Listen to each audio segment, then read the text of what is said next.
La vieille dame et sa chèvre. Quelques années après la mort du prophète sallallahu alayhi wa sallam, ses deux petits-fils, Hassan et Hussein, et leur cousin Abdallah ibn Jafar, décidèrent d'accomplir le pèlerinage. Les trois compagnons prirent la route après avoir préparé des vivres pour parcourir les 500 kilomètres qui les séparaient de la demeure sacrée. Malheureusement, en chemin, le chameau qui transportait leurs provisions s'égara. Les trois hommes se trouvèrent sans eau et sans nourriture, et ils ne savaient pas s'ils devaient continuer vers la Mecque ou rebrousser chemin à Médine. Décidant de placer leur confiance en Dieu, ils décidèrent alors de poursuivre leur voyage, espérant que le Seigneur leur délivrerait une issue. Sans aucune provision, la route fut une épreuve pénible, et ils avaient faim et surtout soif. Mais ils ne cessaient de prier Dieu de les aider à parvenir au bout de leur périple ou de leur apporter quelques aides. Un jour, alors qu'il avait fait particulièrement chaud, Dieu répondit à leur prière. Ils virent au loin une tente qui devait appartenir à un nomade. Alors les trois hommes décidèrent de s'approcher pour demander un peu d'eau. Ils trouvèrent une vieille dame qui était là, seule, au beau milieu du désert. Ils la saluèrent avec égard et respect, et l'un d'entre eux dit « Que la paix de Dieu soit sur toi, ma tante. Nous sommes des pèlerins en route vers la demeure sacrée. Notre chameau qui transportait nos vivres nous a échappés, et nous voyageons ainsi depuis des jours sans avoir bu la moindre goutte d'eau. Aurais-tu quelque chose qui nous permettrait de nous abreuver ?» Rassurée des bonnes intentions de ces étrangers, la vieille dame consentit aimablement à les aider. Les trois compagnons descendirent alors de leur chameau, heureux d'envisager un peu de répit. La vieille dame apporta alors une petite chèvre toute chétive qui se cachait derrière la tente. Elle la remit entre leurs mains et leur dit « Voici ma chèvre, vous n'aurez qu'à la traire afin de pouvoir vous abreuver de son lait. » Reconnaissant, ils prirent un récipient que la femme leur tendit, et chacun à leur tour, ils tentèrent de traire la chèvre pour prendre un peu de son lait. Mais celle-là était loin d'être suffisant, car la chèvre ne donnait pas assez de lait. Alors ils osèrent demander à la nomade « Excuse-nous de te déranger, ainsi noble femme, mais nous pourrions, nous, en appeler de nouveau à ton hospitalité afin de nous donner quelque chose à manger ?» La femme se tut un instant, ne sachant pas comment les contenter. Puis elle leur montra du doigt sa pauvre chèvre en disant « Elle est la seule provision que je possède. Si vous l'égorgez, je suis prête à la rôtir pour que vous puissiez manger à votre faim. » C'était plus qu'ils n'en demandaient. Hassan, Hussein et Abdallah ibn Jafar se saisirent donc de la chèvre, ils l'égorgèrent et la vidèrent avant de ramener les morceaux de viande à la dame qui avait déjà préparé un feu. Elle s'occupa de cuisiner pendant que les voyageurs se reposaient de leur longue journée de voyage. Puis elle leur tendit la viande encore toute fumante.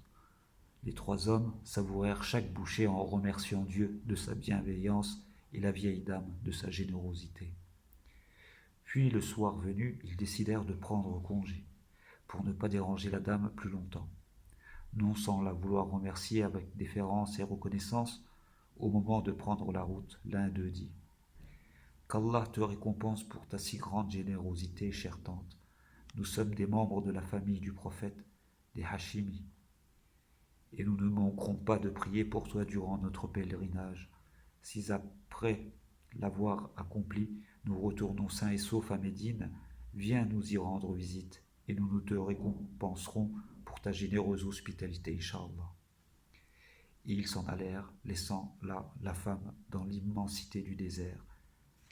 À la nuit, lorsque son mari rentra, la vieille femme lui raconta la visite des trois hommes, les Hashimi. Elle lui présenta les restes de viande pour son dîner, en disant qu'elle n'avait pas eu d'autre choix que d'égorger leur chèvre. Cela mit l'époux dans une colère terrible. Il réprimanda la vieille femme en lui criant « Tu as égorgé notre unique chèvre pour nourrir des étrangers dont tu ne sais rien. Qui te dit que ce sont réellement des Hachimi? Mais au lieu de se taire, elle lui rétorqua. Ne sommes-nous pas musulmans, mon cher époux? Et Dieu ne nous a-t-il pas demandé de faire preuve d'hospitalité et de générosité autant que possible? Pour ma part, je n'ai fait que donner à ces musulmans ce qu'il leur revenait de droit. Si Allah les a mis sur ma route, c'est pour que je les aide. Donc, remercions Dieu de nous avoir donné l'occasion de faire le bien. Il pourvoira notre subsistance d'une manière ou d'une autre.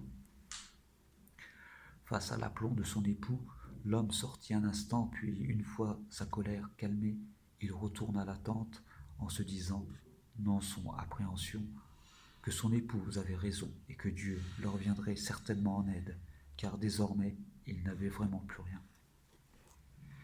Mais les choses ne s'arrangèrent pas pour notre couple de bédouins. Au fur et à mesure des mois qui passèrent, la vie était devenue trop dure dans le désert, et sans aucune richesse, ils n'avaient plus d'autre choix que de se rendre en ville, à Médine, à la recherche de menus travaux qui leur permettraient de manger. Mais dans la cité du prophète, sallallahu alayhi wa sallam, la situation n'était guère meilleure, car nul ne désirait engager des personnes si âgées pour effectuer leur labeur.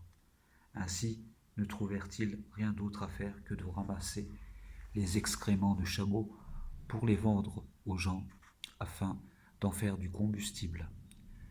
Toute la matinée, la vieille dame allait dans le désert pour ramasser les excréments. Elle les faisait ensuite sécher au soleil l'après-midi, puis tentait de les vendre le soir. Un jour, alors qu'elle cheminait dans les rues de Médine à la recherche de crottins secs, elle vint à passer devant la maison de l'imam Hassan. Au moment où il sortit, ce dernier regarda la vieille dame qui semblait bien à sa peine. Il s'approcha d'elle pour faire preuve de quelque générosité, mais quelle ne fut pas sa surprise quand il reconnut la vieille bédouine du désert. Des mois avaient passé, mais il la reconnut aussitôt. Il retourna aussitôt chez lui et demanda à l'un de ses serviteurs d'aller chercher la dame et à un autre d'aller au marché. Puis, lorsqu'elle fut devant lui, il la salua avec chaleur et hospitalité en lui disant « Bienvenue à toi, noble tante, me reconnais-tu » Mais celle-ci ne se rappelait plus de lui. Elle lui dit que non d'un geste de la tête et Hassan continua.